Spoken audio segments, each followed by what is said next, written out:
कोई भी आदमी ये बात समझ ले, इस देश की पुलिस हो, इस देश की जजेस हो, कोई भी हो, जितने पब्लिक सर्वेंट है ये आप के लिए है। ये पब्लिक सर्वेंट है, जनता के सेवक है, लोक सेवक है। तो हमको ये हमारे लिए है। सिर्फ उसमें कुछ करप्ट पुलिस वाले हैं, उनको हम अच्छे पुलिस वाले के थ्रू, इसी कोर्ट के थ्रू उनको सजा दिलाना है।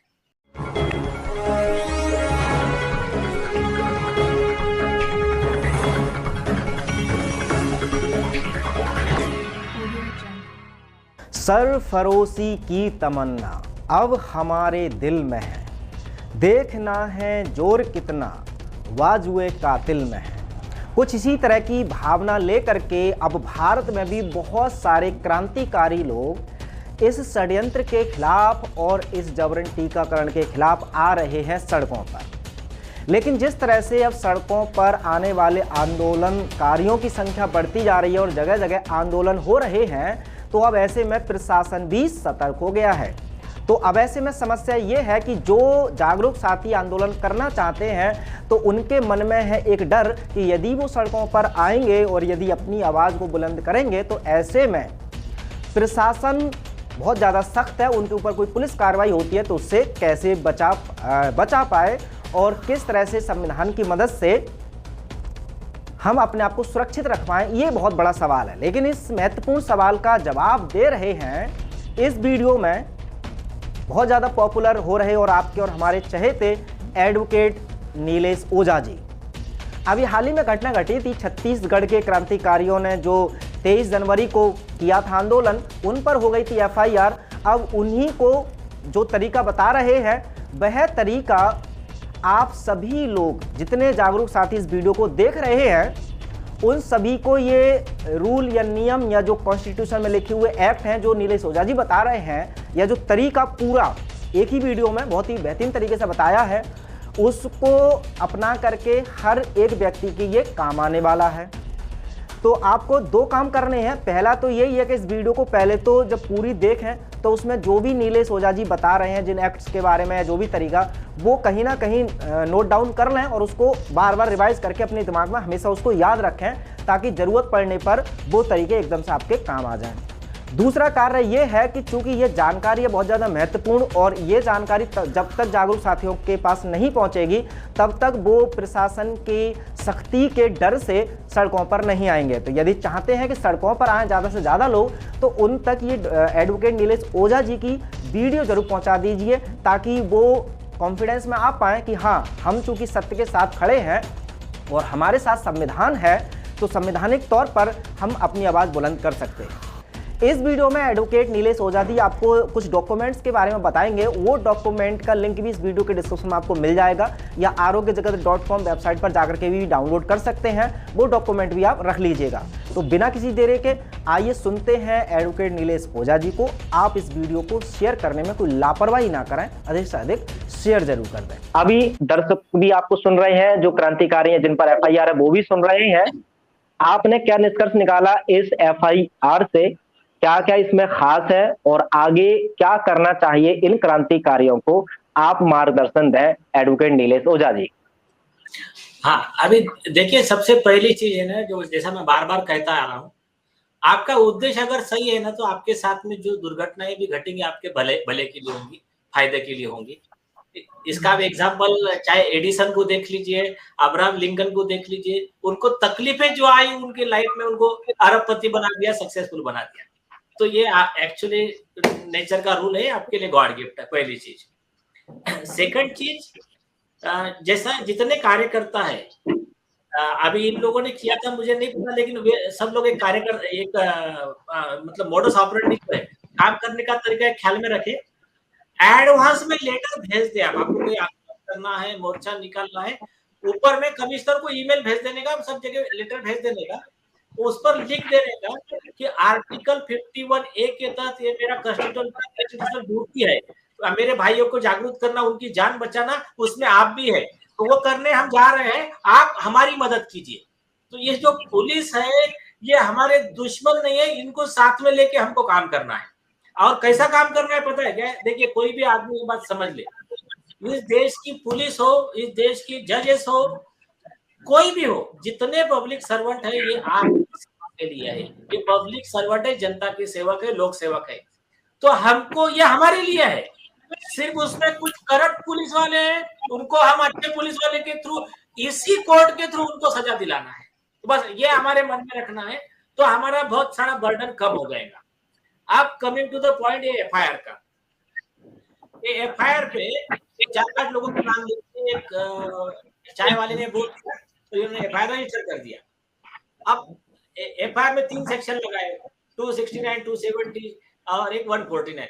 जो दूसरे 2 सेक्शन है वो किस लिए है कि आप इन्फेक्शन फैला रहे हो, जो भी कर रहे हो वो एक है, और इस इन्फेक्शन फैलाने के लिए अनलॉफुल असेंबली के इसके लिए आपने सब लोग एक जगह जमा हो गए। तो अभी जो मेन रहता है, किसी भी व्यक्ति को डर, अरे केस हो गया, तो पहली चीज है ये सब वेरिएबल सेक्शन है। आपके घर पे भी अगर पुलिस आई तो आपको वहां पर ही छोड़ना है उनको, पर्सनल बॉन्ड लेकर। वो मतलब पुलिस स्टेशन ले जा नहीं सकते आपको। और इसमें सेक्शन 50 ऑफ सीआरपीसी में ये प्रावधान है कि ये पुलिस की जिम्मेदारी आपको राइटिंग में नोटिस दे कि ये कहे कि आपके पास जमानतदार है तो लीजिए मैं आपको तुरंत छोड़ता हूं, मतलब आपको याद नहीं होगा ये लॉ, तो ये जिम्मेदारी पुलिस की है। ऐसा ये केस हुआ था, हमारे इधर की एक रिपोर्टर थी वीना सिप्पी करके, उसको उन्होंने रात भर वेरिएबल सेक्शन में रात भर जेल में रखा एक दिन के लिए। तो उसने हाईकोर्ट में रीट लगाया, तो हाई कोर्ट के डिवीजन बेंच ने पुलिस को बोला कि आपने इसको वेरिएबल सेक्शन का आपने अरेस्ट क्यों किया। तो फिर आके उन्होंने एडजस्टमेंट करने के लिए, नहीं हमने इसको बोला था अगर तेरे पास कोई जमानतदार है, बेल है तो दे, हम तुझे छोड़ देते हैं। कोर्ट ने बोला था तुम्हारे इसको कोई वैल्यू नहीं लॉ में, राइटिंग में नोटिस उसको चाहिए और उसका काउंटर साइन आपके पास चाहिए, आपके पास है क्या? पुलिस के पास नहीं था। कोर्ट ने 2.5 लाख रुपए कॉम्पेंसेशन दिया उस लेडी को एक दिन के लिए। तो अगर किसी के साथ ऐसा तकलीफ हुआ होगा तो ये अच्छा कमाई का जरिया भी है। तो एक चीज होगा, तो वो जजमेंट मैं सुमित जी को भेज दूंगा व्हाट्सएप पे, आप नीचे लिंक पे डाल देना वीरा सिप्पी का। और उस लेडी ने एक्चुअल में 10 करोड़ रुपया कॉम्पेंसेशन मांगा था, तो कोर्ट ने ऑर्डर में लिखा कि 2.5 लाख अभी दे रहे हैं, बच्चे वाला आप नीचे के कोर्ट से ले लेना, मतलब उसका बाकी का क्लेम तो बाकी है अभी जी। तो ये एक हो गया। दूसरी चीज देखिए, यहाँ पर बोलना बहुत आसान है, उधर से प्राइम मिनिस्टर बोल देंगे, कोई चीफ मिनिस्टर बोल देंगे, ऐसा अगर हो गया तो बोले इनके ऊपर 269 का केस लगेगा, वो लगेगा। लेकिन जब मामला कोर्ट में जाता है तो सबसे बुरे हाल होता है पुलिस का और सरकारी वकील का। क्यों? उनको प्रूफ करना है, प्रूफ ये करना है कि ये लोग इन्फेक्शन फैलाने के लिए थे वहां। अब उनका झूठ क्या है पता है क्या? पहली चीज, केंद्र सरकार के हेल्थ मिनिस्ट्री ने लिख कर दिया था कि हमारे पास ऐसा कोई प्रूफ नहीं है कि मास्क से इसका इन्फेक्शन रुकता है। पहले भी लिख कर दिया था, अभी 14 जनवरी 2022 को आईसीएमआर ने फिर से लिख कर दिया है। तो जब आपके पास कोई प्रूफ ही नहीं है मास्क से इन्फेक्शन रुकता है, तो हर आदमी इन्फेक्शन फैला रहा है, चाहे वो पुलिस वाला हो, चाहे जो जिसने मास्क पहना है वो भी फैला रहा है फिर। तो ऑफेंस को कोई वैल्यू ही नहीं है, एक चीज। दूसरी चीज, ऐसे ये तो इन्होंने लिख कर दिया, ऐसे 42 स्टडीज है, इन्होंने कहा है कि आज से इन्फेक्शन है, इसका फैलाव रुका, इसका हमारे पास कोई प्रूफ नहीं है। दूसरी, ऐसा क्या था कि आप लोग इससे ग्रस्त थे इन्फेक्शन से और आप क्वारंटाइन में थे और आप आ गए, वो एक बार कंसिडरेबल है। तो ये जो प्रोसिक्यूशन लॉन्च किया है, तो 2 सेक्शन सभी कार्यकर्ता ख्याल में रखे, सभी वॉरियर्स, आईपीसी 220 और आईपीसी 211। बाद में ये वीडियो में से लिख लेना, अभी नहीं लिखे तो भी चलेगा, बाद में फिर से वीडियो देख कर कि आपको गलत केस में फंसाया, बिना फाउंडेशन के केस बोलता ही नहीं है उसमें फंसाया, और आपके खिलाफ में चार्जशीट फाइल किया या आपको अरेस्ट किया, तो इसमें कंसर्न पुलिस ऑफिसर को 7 साल की जेल है। तो ये एक सेक्शन है।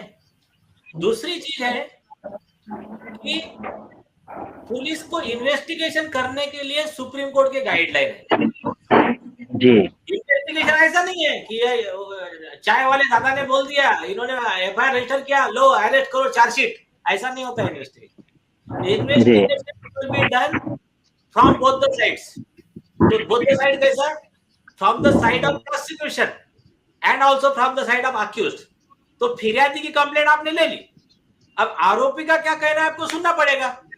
उसका सिंपल लॉजिक क्या है कि अगर कोई एक आधा आदमी कह दे कि कल मेरा प्राइम मिनिस्टर ने पॉकेट मार लिया और मेरे 200 रुपए दे, तो क्या पुलिस जाके एफआईआर रजिस्टर करके प्राइम मिनिस्टर को अरेस्ट करने जाएगी या उसके खिलाफ चार्जशीट भेजेगी? ऐसा नहीं है। लॉ कहता है कि अक्यूज का भी स्टैंड आपको इन्वेस्टिगेट करना है कि प्राइम मिनिस्टर साहब बोलेंगे मैं तो उस दिन दिल्ली में था, मेरा ये इंटरव्यू देख लो, या फिर उनका जो भी कहना है वो स्टैंड लेना है। और अगर अक्यूज के स्टैंड पे ये प्रूव हो जाता है कि केस गलत है, तो फिरियादी के खिलाफ में आईपीसी 211 का प्रोसिक्यूशन करना है, ये पुलिस की जिम्मेदारी है। तो जितनी सजा अक्यूज को होने वाली थी उतनी सजा फिरियादी को होगी, ये एक लॉ है।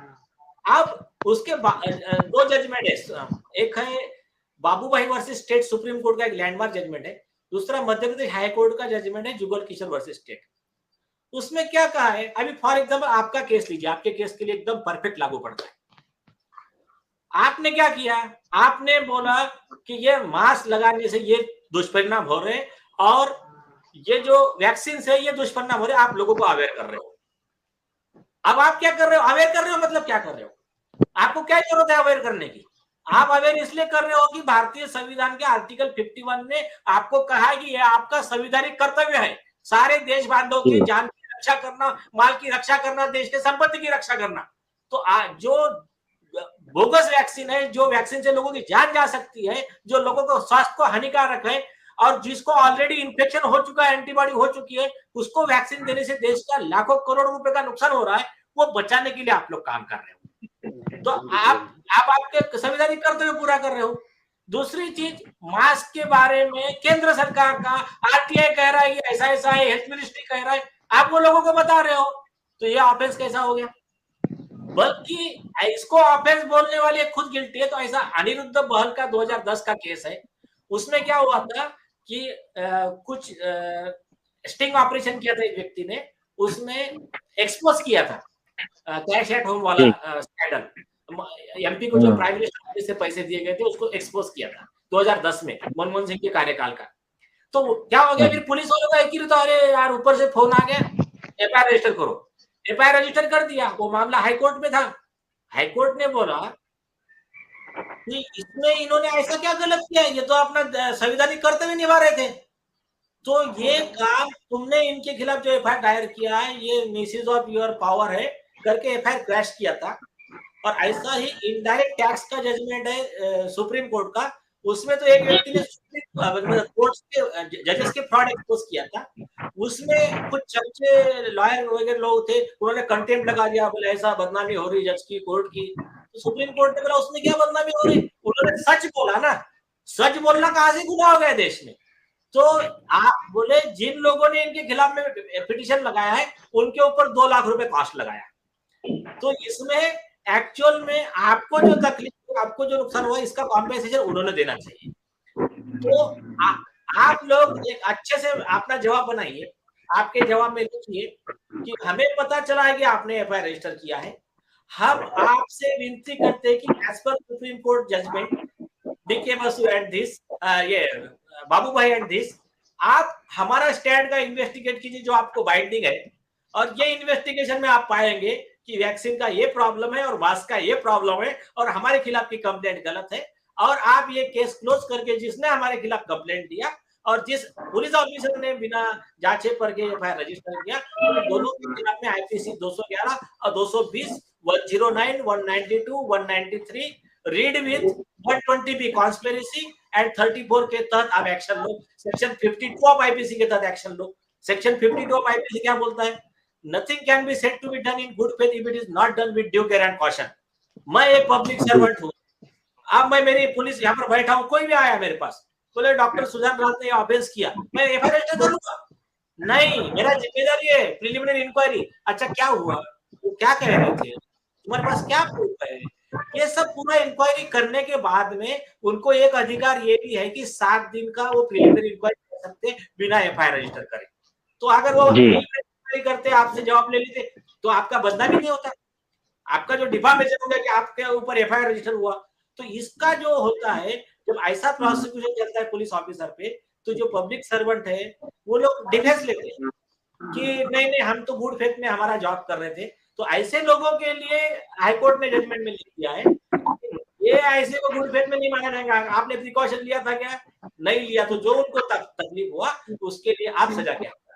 तो आप एक ऐसा अच्छे से लेटर लिखिए, आप ये चीज का इन्वेस्टिगेट कर लीजिए, और अगर आप नहीं करोगे तो फिर हम हाईकोर्ट में रिट डालेंगे। उसका लेटर कमिश्नर को, एसीपी, डीसीपी, एसपी सबको भेज दीजिए, चीफ मिनिस्टर तक, प्राइम मिनिस्टर तक सबको भेज दो। National human right commission, state human right commission, जितने हैं, chief justice of high court, chief justice of supreme court, राष्ट्रपति राष्ट्रपति पे अगर आप ऑनलाइन करोगे ना तो आपको नंबर मिल जाता है केस का, ऑनलाइन अपलोड करने का। ग्रीवेंस पोर्टल है राष्ट्रपति का, प्रेसिडेंट का, और प्राइम मिनिस्टर का भी ग्रीवेंस पोर्टल है। वहां से तुरंत में वो ऑनलाइन करेंगे तो एक फायदा होता है, तुरंत में एक ऑफिसर असाइन हो जाता है, उसका नंबर मिल जाता है आपको, तो वो चीजें आपको आगे काम में आती है।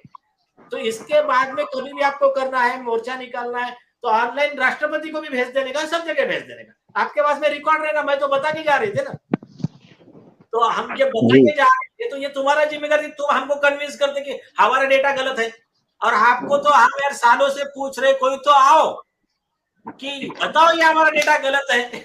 बिल्कुल हम सजा भुगतने के लिए तैयार है। नहीं तो आप अभी कोर्ट में आओ। यार इसके आगे और एक बताता हूँ मैं, देखिए कोर्ट में आप डायरेक्ट एक कोर्ट में भी अर्जी लगा सकते हो। 340 सीआरपीसी, 340 ये 340 सेक्शन है कोड ऑफ क्रिमिनल प्रोसीजर का। ये इतना बढ़िया सेक्शन है, इसमें आप बन जाते हो विक्टिम, कंप्लेनेंट, और वो पुलिस और कंप्लेनेंट ये सब बन गए अक्यूज। और लॉ सब पहले इसका डिसीजन होना चाहिए। तो अर्जी लगाने का कि application under section 340 CrPC in FIR number this and this, तो उसमें ये बताना है कि कोर्ट में एफआईआर का कॉपी एक कोर्ट को भेजा जाता है एज ए रूल 24 आवर के अंदर। तो कोर्ट को इन्होंने जो एफआईआर का कॉपी भेजा है ये कॉज सिंगर से, और इसमें हमको प्रोसिक्यूशन का गलत फंसाने का इन्होंने प्लान किया है, इसलिए आप ऑर्डर करो इन्वेस्टिगेशन इनके अगेंस्ट। तो ये 340 का एक एप्लीकेशन लगा दीजिए। जैसा एक केस है तो आपका काउंटर केस, हम क्यों आरोपी बन के घूमने का भाई, हम विक्टिम बन के घूमेंगे ना।